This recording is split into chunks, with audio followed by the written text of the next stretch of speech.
So, welcome to Taking Charge of My Cancer podcast, episode 18. I'm Dorly Munoz, your host, and I have a dear friend and colleague as a guest today, Shai Sewell. So, Shai is a board certified clinical specialist in oncology, physical therapy, and the primary acute care physical therapist working in oncology patients here at UF Shands Cancer Hospital. His passion lies in finding ways to make physical activity meaningful in order to better engage people through their cancer diagnosis. He has spoken on multiple platforms about the importance of exercise throughout cancer treatment and continues to engage with clinicians and patients about the inclusion of exercise to improve quality of life. His passion for oncology is patient-centric with goals of optimizing function. This includes working with patients who are undergoing palliative and hospice care, encourage and optimizing quality of life. So Shai, thank you so much for being here. And I think we have a little time knowing each other back then when you used to be my student, which is make me feel old as you guys continue growing and growing more and more. So it's amazing to have you in here. It's a pleasure. And I, with all honesty, would not be here without you, Durley. So I'm super grateful that I'm doing this with you, and you've always been a mentor and will continue to be one. So happy to be here. Okay, thank you. Well, I'm going to tell you that, and you already know that because I've been telling you this many times, like I love when I come across students who are so passionate about oncology, but you know, you're special and then you really make it happen even when you were an intern, right? Like your internships were only 8 weeks and you were so passionate about oncology that you want this to be 16 weeks instead.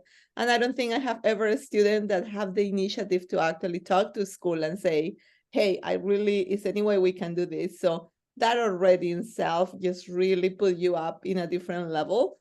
And when you've been accomplished and how you're involved with the APTA and the Oncology Association and your passion for oncology is just so great to see.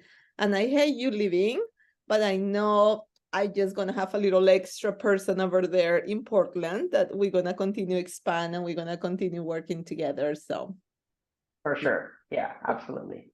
Tell me, how do you end up in this mission as a PT in oncology? So, I've being interested in PT is I've been interested in PT for as long as I can remember, probably since, I was 8 or 9 years old, to be honest. I had an old soccer injury, sort of the classic outpatient PT track of, oh, I sprained my ankle, I went to PT, it was so wonderful. And that's what I want to do. And then at some point in that journey, I was able to shadow someone in the acute care setting in San Francisco, and was like, wow, I actually really like the acute care setting. I like being able to help people who are sort of at their worst.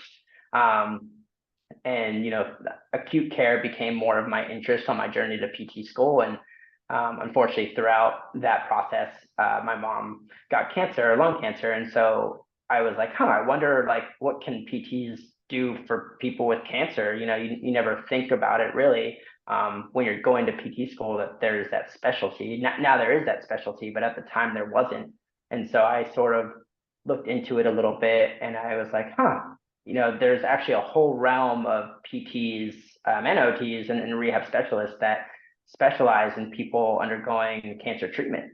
And so that's sort of where I ended up now, where I'm in the acute care setting, working with patients undergoing, cancer therapies. And for the acute care setting, for some of your listeners, I work in the hospital, so people who are admitted for anything that may have gone wrong due to their cancer specifically. Okay, excellent. So were you always planning to do this, like being a PT in oncology, or you thought it wasn't because the experience with your mom, you think you will be navigating somewhere else? That's a good question. I don't know. That's never actually crossed. No one's really asked me that. I don't know if I probably would still be in acute care. I would probably still be in the hospital, but I don't know if honestly if cancer would be, if I would be so passionate. I think I would still enjoy working in cancer care and with that population. But I really think my mom's experience. She was pretty physically active. She had good, family support, emotional support. She was relatively healthy, up until that point. And so I think that combination of, um, I hate to say it, but like the positive experience I had, and we may talk about this more, but the positive experience I had with my mom's, cancer journey was, really wanted me to support other people through their toughest time. So I don't know if I would actually be here if it wasn't for that, but I'm part of me is, it's hard to say it, but part of me is glad that I'm here. Yep, yep. Things always happen in life for a reason. As you know, I've been a PT for 33 years and doing ortho for like so long. And in the last 14 years, I remember when the opportunity for me to do oncology show up in my life, I was like, what? Oncology? What is that? I have no idea. And the moment I came and shared with some of my colleagues, I'm totally fall in love with it. And I don't regret any minute of it. It has been the most fun 13 years, 14 years of my career. So I think that sometimes we, God or somebody up there has a path for us. And then, here we are. And it wasn't because that I was not been doing this podcast. So For sure, yeah. yeah. So would you give us 3 valuable tips that you learned about your journey? Yeah, so I think I mentioned it a little bit earlier, but I find a good support group. As someone who's going through this, you can't do it alone, no matter how hard you try. And I'll throw pets and animals in there too. If you have something or someone that can help support you, if it gives you joy and it brings you joy, someone you can, and I'm gonna include pets and animals because out here in Gainesville and Alachua County, we have lots of farm animals that give emotional support to people. But if you can have people that can support you through this, I truly believe that that's extremely valuable through every step of the way, whether it's initial diagnosis, going through treatment, remission. You want people to celebrate with, you want people to cry with, you really want people to be by your side through this whole process. And then, I think another lesson that I would, or another, valuable lesson that I've learned is, being holistic. And I say that sort of with a caveat of, like, if you have an oncology team and a medical team, like it's okay to look for a rehab specialist. We don't like to think of ourselves as holistic, but really, think of the process with multiple components to it. So it's diet, it's activity, it's exercise, it's psychosocial support. Try to involve more than just your physician team through this, because this is more than just getting medication and getting better, right? There's so much more to this process that is that's going to get you through this. If you just looked at it as sort of unidirectional or one component, I think those people have a harder time going through treatment than trying to bring in all those other things: the psychosocial, the dietary, the activity, the exercise. Those things get people through this much better than just that unidirectional. Awesome. Yeah, well, Yeah. yeah, absolutely. And sometimes, it's not to compare, and I'm not saying that having a headache is a fun thing to have, but it's when it's something a little bit more simplistic, that yeah, you having an issue that can be temporarily, and then you just take the pill and then get over with. Maybe not so much when it's not doesn't become a chronic situation. But you're right, it's just a cancer diagnosis, not just attacking one particular part of your body. We're looking at the whole body from the whole standpoint. So that's very well said. How about your most painful lesson? My most painful lesson is I'm gonna put this as the most painful, but also something that I have, just I think I have a different outlook on. But that no matter who we are, at whatever age, that death is sort of imminent.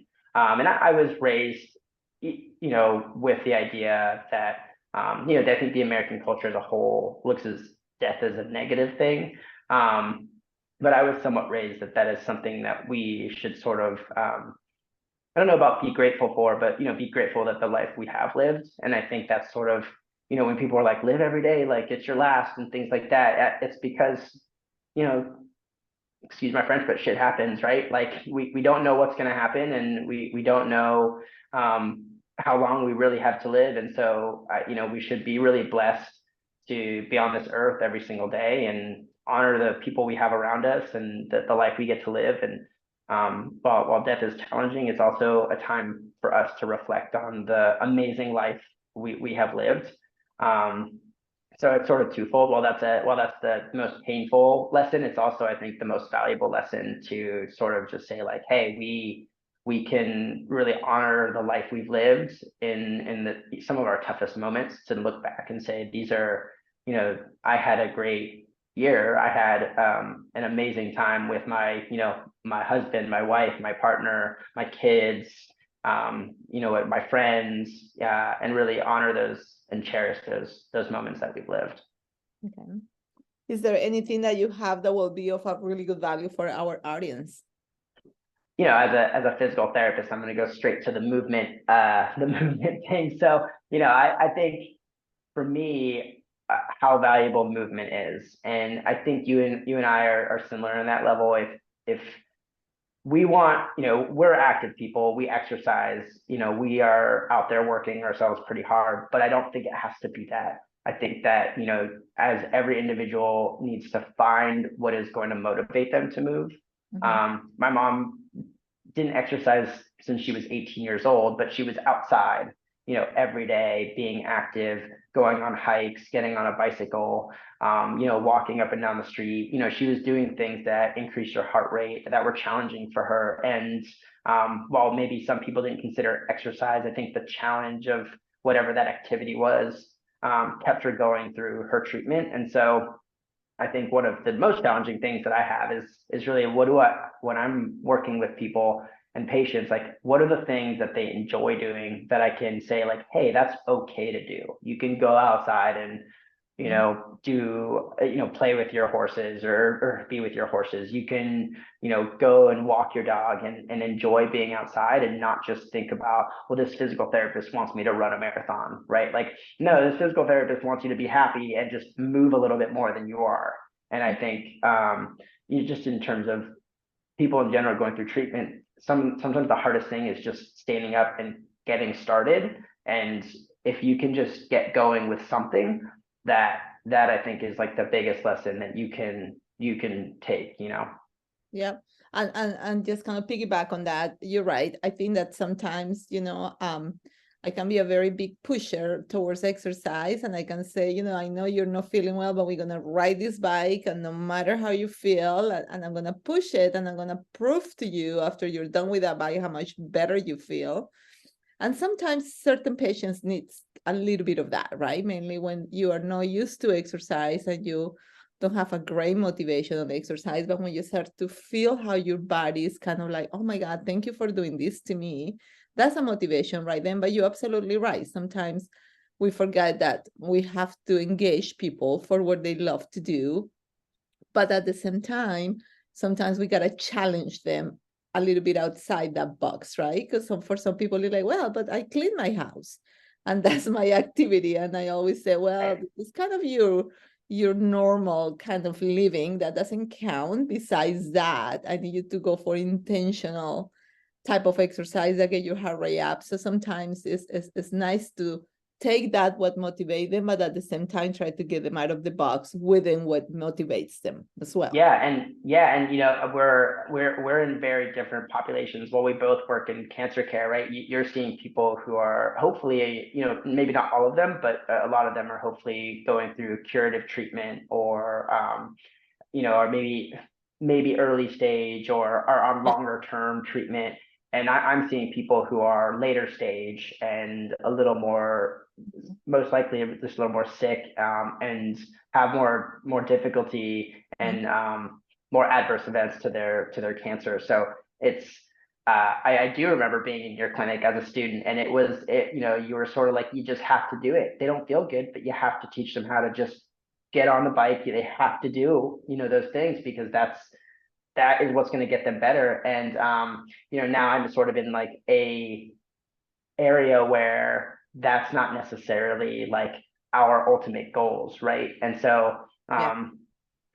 and I'm using the word goals because I always have people laugh at me. They're like, "Oh, you're a PT. Everything you do is goal oriented," but it's true, And I think, yeah, it depends. We're in two different, very distinct areas of cancer care. Even though we're both PTs, there's like subsets within the PT realm. Yeah, but talking about palliative care, I just really read a really great article on Saturday about HIT program, which for people out there is like a high interval training in palliative care. And that was a great, great outcomes on it. And again, high interval training can be as hard as you can go, and for some you and me can be, pretty hard right up there. But for somebody else who is struggling, like when you go into palliative care and you're really at the end of a stage, life, it's a little bit different, but you still be able to challenge them within that run. So I thought was a very great article about that. So yeah. So it's not just, moving from point A to point B and that's all, but really, again, getting a little bit out of that box and challenge yourself no matter what is happening there. Definitely. Yep. Perfect. How can people find you? I'm on Instagram and Twitter, so I'm on, I think it's Shai Sewell PT. And I'm honestly, I don't think I'm active at all on the Instagram side of things yet. It's a relatively new account, but I'm a little more active on the Twitter side.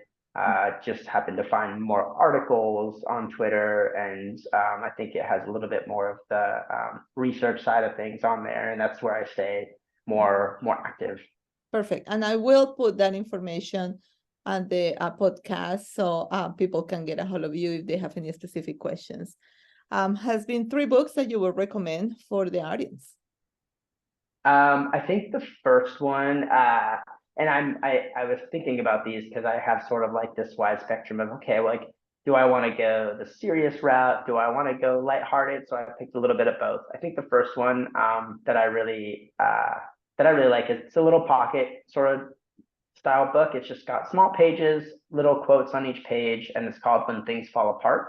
And it's by a Buddhist author called Pema Chodron. And it's just a really good book about when things fall apart. And so there's just little pages that have little inspirational sort of thoughts and quotes that sort of, at times get you through the day, and it doesn't really require too much reading necessarily. You can sit there for 30 seconds and read one page and get a lot out of that. So that's a great book, and I've had that for years, and I continue to just pick it up every once in a while when I'm having a bad day. So, nice. And then the other one I think is by the Dalai Lama, The Art of Happiness. So that's another great book, just sort of as it says, The Art of Happiness. It just talks about what it takes to be happy as a human.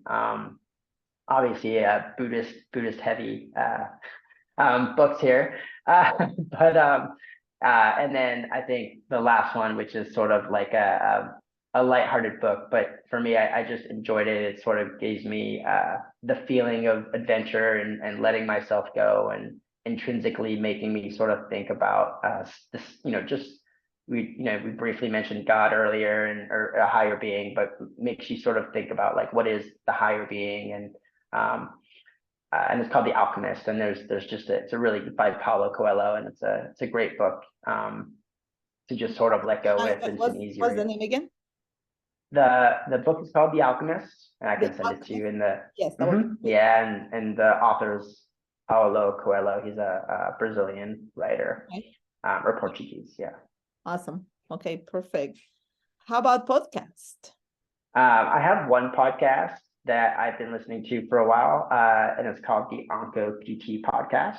And it's another oncology PT podcast by Elise, I'm forgetting her last name. And that's a really great podcast.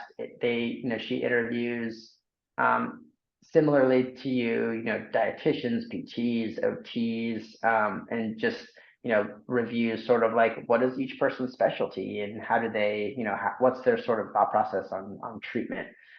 So that's a great one.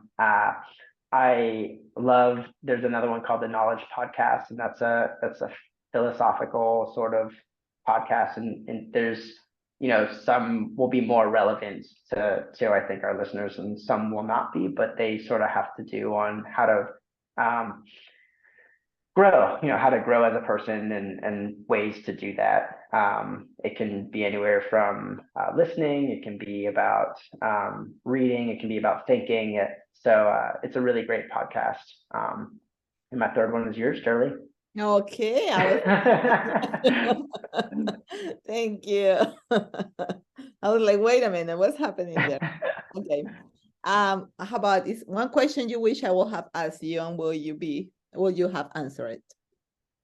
Yeah, I think I'm just gonna sort of reiterate a little bit about I think because it means it's important to me, and I think it's just as important to you, sort of, like what are some of the, someone could be listening to this and saying like, well, you keep saying like, just do something, just get out and move, right? So, what can I do, right? As a person who feels like I'm sort of helpless in this situation, or I don't know where to go from here. So, I think my feedback for most people is it's okay to ask for help, right? It's okay to go to your physician. It's okay to go to a friend. It's okay to go to dietitian, a PT, to get the answers if you don't know them, right?